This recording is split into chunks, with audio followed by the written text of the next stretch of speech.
the NWSL is finally returning with the back half of this season. On August 23rd, Friday, we will return with match day 17 in the NWSL. And I don't know about you, Sandra, but I have definitely missed it. I've missed it. The ins and outs of the season, the superstars being there.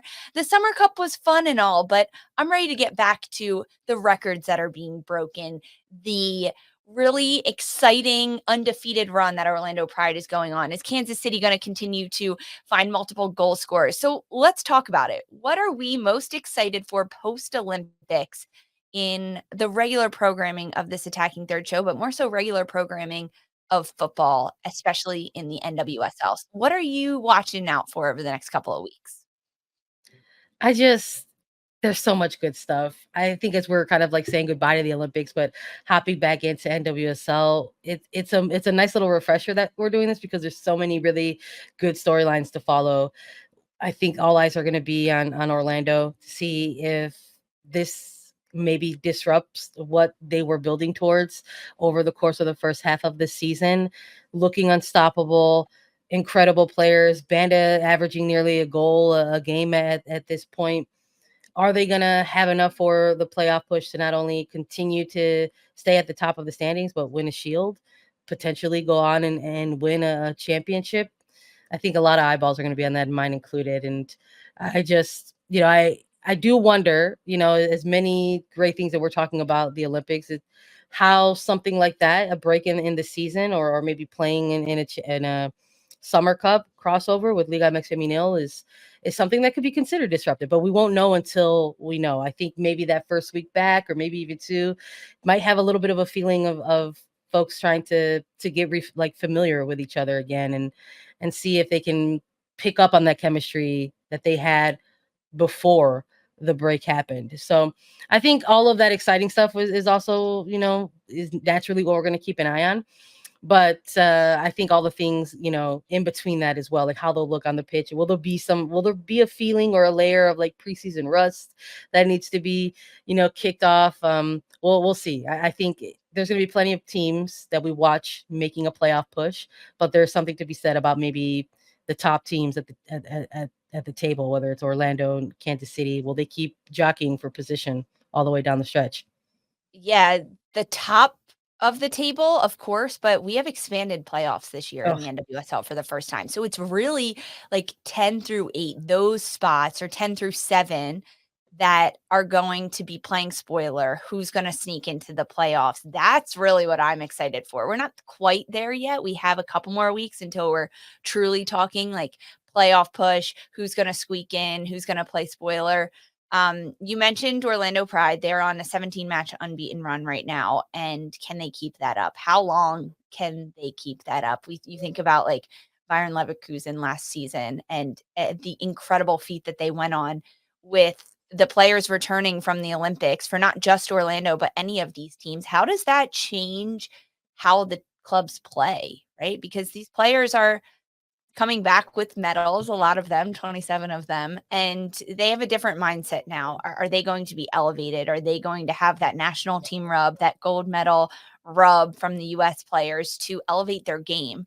But I'm really excited to see the players that have really stepped up during the Summer Cup and made themselves starters on their club rosters and proven that they deserve to be there if they can stay at the top of their game and if they can continue to push themselves to be in the rotation, whether it's coming off the bench as a game changer or pushing the starters even harder. Those are the players that I'm keyed in on to watch how they continue to level up and get better, because I love those stories. It's always fun to cheer for yeah. the winners and the records breakers, but it's the underdogs and the underdog players that have come in and been a really crucial part of their club season during the Summer Cup. And now how do they continue to be involved? Stay 100%. involved. I True. think that's a totally fair shout. And I think maybe that's a little bit of what I'm alluding to when I'm just like, we'll see how it looks when all the teams finally come back into regular season play.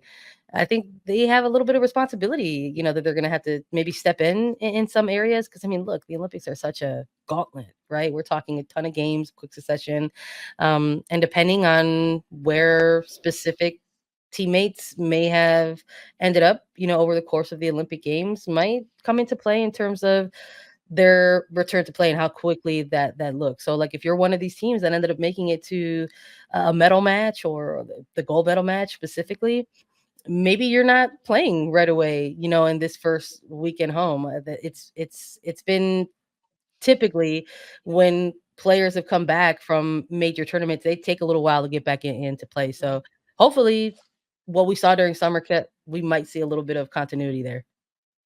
And all the internationals that are coming in, or the trades and transfers that have happened over the last several weeks that are not set to make their appearance with their club teams in NWSL until after this international break, which with the conclusion of the Olympics will end after this weekend. And then we get to see players like Lacey Santos at Washington Spirit. And a lot of these transfers that have happened make their debuts with their club teams in the NWSL. So I'm excited for that too. There's a lot. It's like almost like a new season Yeah. entirely for the NWSL A now. little bit. Yeah. Chaotic energy for sure. But what are the most potentially chaotic things that could come from the second half of this NWSL season is all the records that are going to be broken. And I say this with an emphatic period at the end of my sentence because they are going to be broken. It just depends which ones, whether it's the assist by Croy Bethune or unbeaten streak by Orlando Pride or golden boot race by Barbara Banda and Temla Shawinga. There are a lot of different elements here. So of all of them, Sandra, I'm going to say, which one for you is the number one record that is set to be broken? And while you're telling us, everyone joining us live on YouTube, let us know in the chat which record is going to fall this season. But Sandra, let us know. What are you thinking? Oh my goodness. It's coming down to, I think, two big ones, right? I think when we're looking at this segment and thinking about like who's going to get what, I think the Golden Boot race was already heating up before the break. But that is something that we're watching taking place between multiple players. And I think there's something really special about maybe watching individual brilliance as well. So while that's going to be changing, I think week to week from Chawinga to Banda, Smith, maybe even Swanson and Sarr continue to score some goals with the team to make things interesting down the stretch. I'm going to keep my eyes on Croy Bethune because the assist record feels like something that only one player is really chasing this season. And not only is one player chasing it this season, she's doing it in her rookie year. And I think that just adds an extra layer of just sort of special type of history. So I'm going to keep an eye on that one in particular. And unlike the Golden Boot, I don't know we don't really know when or if this record will be broken because it's 10 assists, which is set by Tobin Heath. And while Croy Bethune is at 9 right now, you still have to have that game where it happens. And I think it could happen in, who knows, it could happen in right that first week when they come back, and it could happen on or it could happen on the final week of Final day. the Yeah, season. that's So so it's like true. there's some emotional highs and lows with that. I think that maybe some folks will be invested in. I think that Croy is hands down going to break the Yeah, single I season agree. assist record. The rookie out of University of Georgia, she spent time in California, playing with Washington Spirit has just been incredible. And she was with the U.S. in Paris and got to make the game day roster and have an Olympic debut. And this is a player that has 100% been a sponge over the last 5 weeks at the international level, learning and growing. And because of that, she is going to come back to Washington and be a lightning bolt, attracting everything, creating chances. And as you mentioned, Croy Bethune right now is at 9 assists. The record is 10. That was set by Tobin Heath in 2016 when she was with the Portland Thorns, right? Long time ago. It's a long-standing record. I'm going to say Portland Thorns in 2016 by Yeah, Tobin it was Heath. Thorns. And if Croy gets 1, then she ties it. So she has to get 2 more. And there are Yeah. 10 games left in the season. Hands down, it's a doable. Hands down, like Croy Bethune is going to do that as a rookie. Put her in the race for MVP of the year, Oh rookie of the gosh. Yeah. year. This player is just about to have the best 2024 of her life with For sure. everything that is coming down the pipe for her. You mentioned the Golden Boot race with Barbara Banda and Shawinga. They are both sitting at the top of the standings of the Golden Boot race. Shawinga just won ahead only on assists, but Barbara Banda has 12 goals in 12 games. Sandra, there are 10 games left of the NWSL season, and Banda only needs 7 more to break the record. So the record right now is 18, set by Sam Kerr when she was with Chicago Red Stars, but 19 would break the record. Between Banda and Shawinga, who breaks it? Oh my goodness. I mean, I think if we're playing averages, I think maybe I lean towards Banda a little bit, like getting a little bit of a later start into the regular season with Orlando, but that not stopping her production by any means. 12 goals, 12 appearances. We're talking nearly a goal a game at this point. I think it's more likely for her to grab it, but I also wouldn't be surprised if things stay kind of neck and neck all the way through the remainder of the season. But one thing I do want to see is I just want to see that record Mhm. get broken, because it's been like we're talking about legendary players of NWSL who have set these records, and they've been standing for years now. We're talking Tobin Heath's assist record since 2016, and now we're talking about Sam Kerr's Golden Boot record, which has been standing since 2019. And so it's like it feels kind of like it's time. Like it's time for some new players to make some noise, to make some history in NWSL, and records are there to be broken, right? So I'm with you. I think 100% we're gonna get to see some records broken, whether it's Corey Bethune and the assist record, and I just feel like it just depends on who is going to be doing the breaking of the record for Golden Boot between Chewinga and Banda. But I'm going to swing more Banda's direction. Ooh, I'm swinging more Banda too, but because I mean, for a number of reasons, because of her physicality on the ball and her commitment to do this and the players she has around her, but also in fairness sake, because I also want Kansas City to get Yes. more goal scorers on the same team, like more field players to score goals. Hey, we could even get a goalkeeper goal because there are only 5 field players that have seen the field for Kansas City that have not scored. So that's a record I want Kansas City to break. Just have everyone score, share the wealth a little bit more. And because of that, Shawinga is going to have to, get some more assists because she'll be passing it to those players. And then Banda's going to get the golden boot. It's all very logical in my brain, I love Sandra. it. I'm just over here Obvious. like that just sounds like exciting soccer for us to watch. So That's I'm here all for it. That's all I'm here for. We did poll the audience on YouTube right now asking if Orlando will go undefeated throughout the rest of the season. 88% said no. 12% said yes. Sandra, yes or no? Will Orlando go undefeated the rest of the season? I respect it, and I'm gonna vote amongst and with the people. I think it's a tough season to keep that sort of energy going throughout the remainder. We're talking what 26 fixtures at this point, so I'm gonna go with the no. But who knows? Maybe it might only be like one. It might be only like one like loss. Like who knows? We'll see. I want to go with no. I don't think Orlando will go undefeated because I want them to do well in the postseason. Yeah, And if you go undefeated through the entire you got regular it. Yeah, season, yeah. you're gonna stumble and fall. And when you lose, you learn a lot through the adversity. Maybe there'll be like a run of ties for Orlando that does keep them undefeated, but I think that they will fall down and only to get back up stronger and then make a great run in the postseason.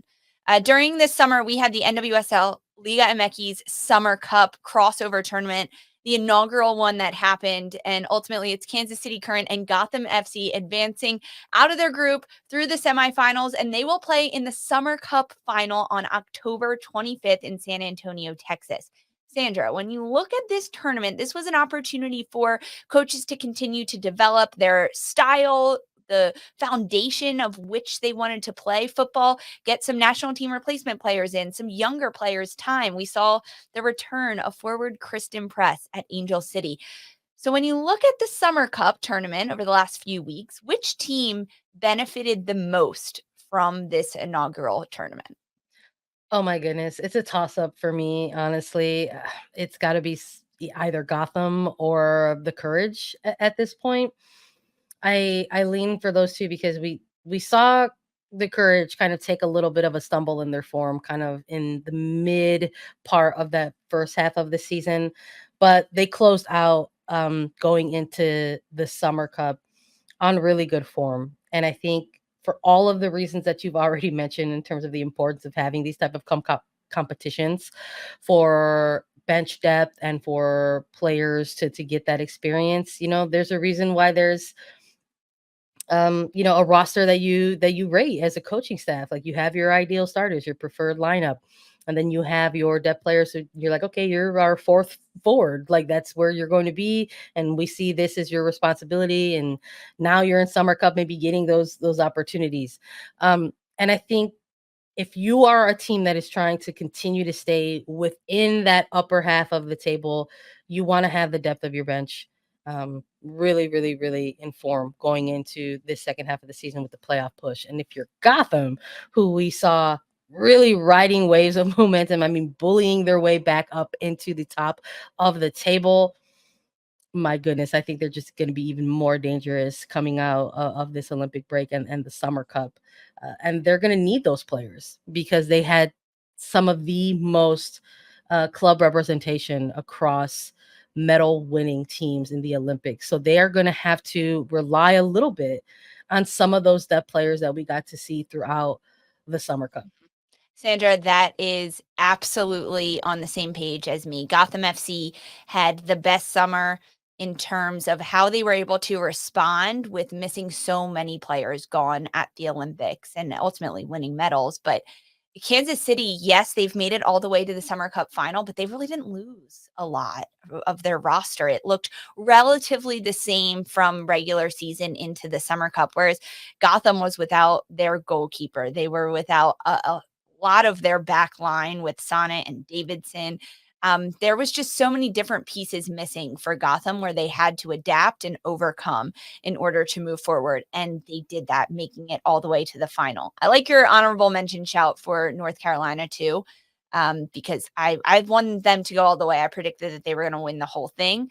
They're Same. out at this point, but I wanted them to do well because they were building, they were having momentum. They looked like they were a train just picking up steam, barreling down the tracks. But ultimately, Gotham has done so well. Cassie Miller in goal has been absolutely a standout, keeping shutout after shutout and working on her distribution and kickstarting the attack for Gotham. And then at the other end of the pitch, forward Ella Stevens, who has completely grown into her own with this Gotham side during the regular season. And she has continued to get better during the Summer Cup. She was not Yeah. stagnant at all. She wanted to continue to work on herself and her skills. And doing that with a lot of different players around her proved how impressive and dedicated Stevens is to her craft. We did a poll on YouTube. Who's going to win the Summer Cup 2024? 75% say Gotham FC and 25% say KC Current. I Wow. love that. October Okay. 25th, the Summer Cup final, Gotham against Kansas City. We will um, preview that and talk way more about that once we get into our second summer that comes in October, because that's what we're doing.